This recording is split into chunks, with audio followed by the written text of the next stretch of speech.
अस्सलाम वालेकुम रहमतुल्लाह। आज के लेक्चर में हम एक बहुत important topic nano imprint lithography NIL इसे कहते हैं, और इन पर्टिकुलर NIL में भी हम roll to roll nano imprint lithography discuss करेंगे। ये बहुत इंपॉर्टेंट टेक्निक है, बहुत अहम है, कमर्शियली बहुत ज़्यादा अहम है कि ये माइक्रो और नैनो फैब्रिकेशन के लिए यूज़ होती है।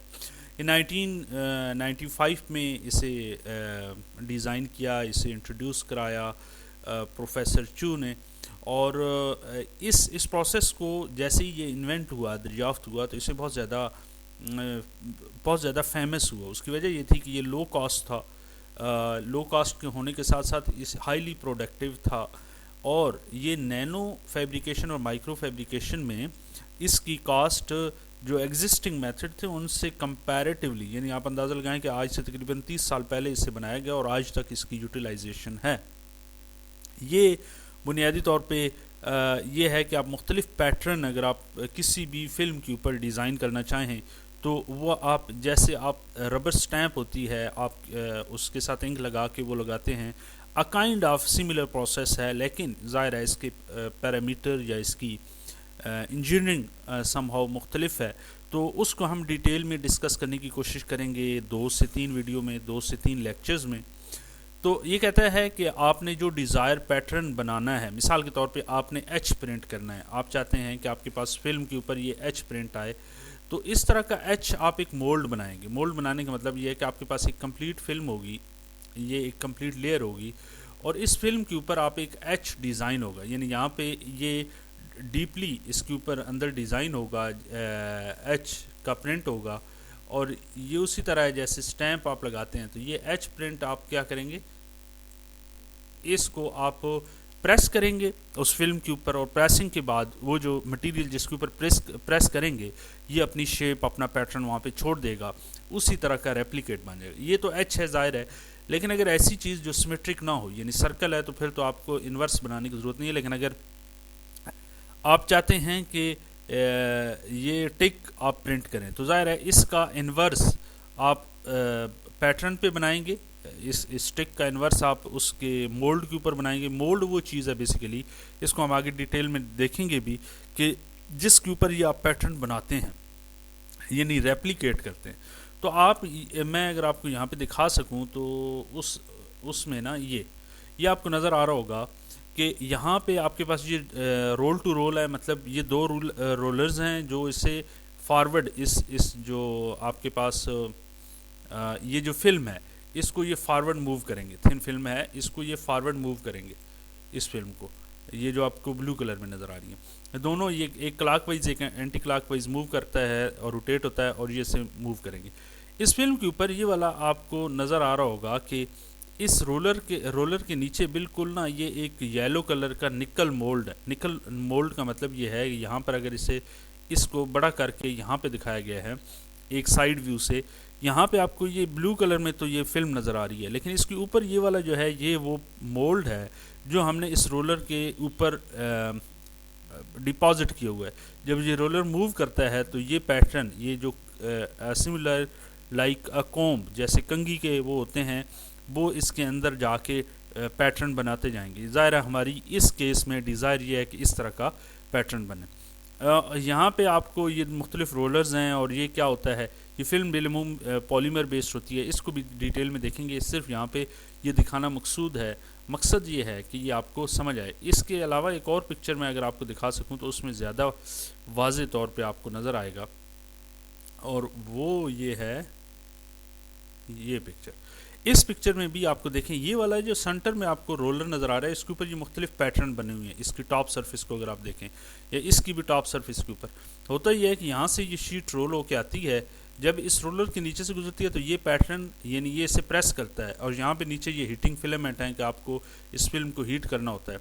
ये हीटिंग फिलामेंट इसके बाहर भी हो सकते हैं और इस रोलर के अंदर भी हो सकते हैं, डिपेंडिंग अपॉन कि आपके पास कौन सी मशीन है, कौन सा डिज़ाइन है। तो ये जब इसे रोल करेगा तो ये वाले जो इसके डीप पैटर्न है, यहाँ पे इसके ऊपर ये मैंने आपको बताया ना रिवर्स है। यहाँ पे अगर आपने आपकी डिज़ायर ये है कि आपकी फ़िल्म के ऊपर इस तरह का डिज़ाइन आए, तो आप इस रोलर के अंदर इस तरह का डीप बनाएंगे, यानी ये वाला और ये वाला आप देख रहे हैं कि कैसे इन्वर्स हैं। तो सिमिलरली यहाँ पर भी है, ये आपको नज़र आ रहा होगा कि ये आपकी स्मूथ फिल्म आ रही है, इसके रोलर से गुजरने के बाद यहाँ पर ये पैटर्न फिल्म बन जाएगी। तो इसे हम कह रहे हैं कि ये roll to roll nano imprint lithography है। अगर हम आगे चलें और हम इसके प्रोसेस स्टेप्स को देखें, यानी यहाँ पर तो हमने इतना डिस्कस कर लिया, थोड़ा सा इंट्रोडक्शन कर लिया कि ये बुनियादी तौर पे होती क्या है। ये कहता है कि ये आप इस प्रोसेस में कैपेबिलिटी है कि आप मुख्तलिफ 2 डायमेंशनल और 3 डायमेंशनल स्ट्रक्चर फीचर्स बना सकते हैं, और इनके साइज़ इतनी इसकी यूनिकनेस है, सॉरी, इसका साइज़ जो है ये सेवरल माइक्रोमीटर से लेकर आप सब 50 नैनोमीटर यानी लेस देन 50 नैनोमीटर तक आप ये बना सकते हैं। ठीक है, अब ये कहता है कि इसकी इस प्रोसेस की इस पोटेंशियल की वजह से NIL जो है ये international technology road map for semiconductor ITRS में भी इसको बहुत ऐड किया गया है और एक बहुत इम्पॉर्टेंट टेक्निक के तौर पे कंसिडर किया गया है। क्यों? क्योंकि ये 32 से 22 नैनोमीटर्स के स्ट्रक्चर्स बनाने के लिए, यहाँ पे लिखा है लेस देन 50 नैनोमीटर बनाने के लिए ये बहुत ही अच्छी एक टेक्नोलॉजी है। अब हमारा फोकस इस एरिया में है कि roll to roll nano imprint lithography क्या होती है, तो इसको पढ़ना शुरू करते हैं। Roll to roll nano imprint lithography is a high throughput scalable technique for fabricating micro and nanoscale structures on flexible substrates such as clear film।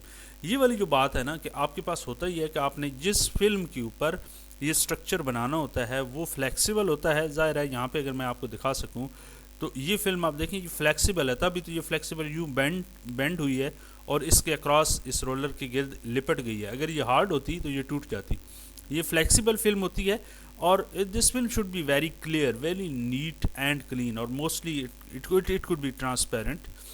अगर आप कोई भी, मिसाल के तौर पे आप इंग्लिश का कोई भी नेम प्रिंट करना चाहते हैं इस फिल्म के ऊपर, या कोई और टेक्स्ट, कोई किसी कंपनी का कोई लोगो प्रिंट करना चाहते हैं, या आप कोई और ऐसी चीज़ प्रिंट करना चाहते हैं, तो वो आप क्या करेंगे, roll to roll nano imprint lithography में आप 40 to 60 माइक्रोन क्लियर फिल्म लेंगे। और अच्छा, ये क्लियर फिल्म का मतलब ये है कि जो मैंने आपको बताई कि ये जो फिल्म जिसके ऊपर आपने ये स्ट्रक्चर ड्रॉ करना है, इस फिल्म के एक साइड पे तो आप एक टॉप, लेट्स सपोज एक फिल्म है, इसकी टॉप साइड पे तो आप ये स्ट्रक्चर ड्रॉ करेंगे, उसकी बॉटम साइड पे एक और लेयर आप डिपॉजिट करते हैं, या प्री फैब्रिकेटेड भी ये मिल सकती हैं कि आप फैशनल लेंस या ऑप्टिकल फिल्म उसके एक साइड पे होगी और दूसरी साइड पे आप वो पैटर्न जो आप चाहते हैं कि ये कोई लोगो या नेम प्रिंट करना चाहते हैं वो प्रिंट कर सकते हैं। तो ये इस फिल्म का भी पर्पज़ होता है, ये क्यों लगाई जाती है ये हम आगे देखेंगे। तो अब स्टेप वाइज अगर आपने ये काम करना है तो इसको कैसे करेंगे, इसको हम देखने लगे। यानी मैं ये कह रहा हूँ कि अगर आपके पास एक फ़िल्म है और आपको कहा गया है कि आप इस फिल्म को एक पैटर्न बनाएं, इसके ऊपर कोई नाम प्रिंट करें, लेट्स सपोज NIL प्रिंट करें, तो आप सबसे पहले NIL प्रिंट करने के लिए कैसे इस प्रोसेस को लेके चलेंगे, इसको इन डिटेल देखते हैं। सबसे पहला काम आपने ये करना है कि आपने प्रिपरेशन ऑफ क्लियर फिल्म है, आपके पास जो फिल्म आई है रॉ मटेरियल में, आपने उस फिल्म को देखना है कि क्या उसकी जो थिकनेस है वो आपकी रिक्वायर्ड जो आपकी डिज़ायर थिकनेस उसके अकॉर्डिंग है। यानी clear film must be 40 to 60 micron thick, अगर आपकी डिज़ायर ये है। अगर आपकी डायमेंशन और हैं तो आप उसको उसी के अकॉर्डिंग देखेंगे। और ये जो फिल्म होती है ये मोस्टली PET पॉलीइथाइलिन टेरापैथलेट से बनी होती है या पॉलीकार्बोनेट से बनी होती है। ये ट्रांसपेरेंट होती है, ये फ्लेक्सिबल होती है। ट्रांसपेरेंट इस वजह से होती है कि हमने इसकी एक साइड पे लेंस लगाने होते हैं ताकि वो जो आप उसके टॉप साइड पे कोई भी लोगो, कोई भी टेक्स्ट आप प्रिंट करते हैं तो लेंस में से जब लाइट जाके वहाँ से ट्रांसमिट होगी या रिफ्लेक्शन ऑप्टिकल फिनोमेनास की वजह से उसकी बहुत ही जो लुक है वो बहुत ही मैजिकल होगी। आपको देख के आप उसे अगर मुख्तलिफ एंगल से टिल्ट करेंगे लाइट के सामने तो आपको मुख्तलिफ मैजिकल फिनोमेना नज़र आएंगे। तो इस वजह से फिल्म मस्ट बी ट्रांसपेरेंट और ये फ्लेक्सिबल होती है। अब आपने फिल्म आ गई अगर आपके पास, तो आपने इसे सरफेस ट्रीटमेंट करनी है, यानी आपने सबसे पहले सरफेस को क्लीन करना है और इसके ऊपर से डस्ट या कोई भी ऑर्गेनिक कंटेमिनेशन हो उसको रिमूव करना है। इसको रिमूव करने के लिए फिर साइंटिफिक तरीके हैं, ऐसे नहीं कि आप पानी में या ऐसे हवा देंगे तो उड़ जाएगा, नहीं। There should be some treatment, for example plasma treatment है या आप UV ओजोन क्लीनिंग करते हैं। ये DBT प्लाज्मा होता है जिससे आप इसे क्लीन करते हैं या यूवी ओजोन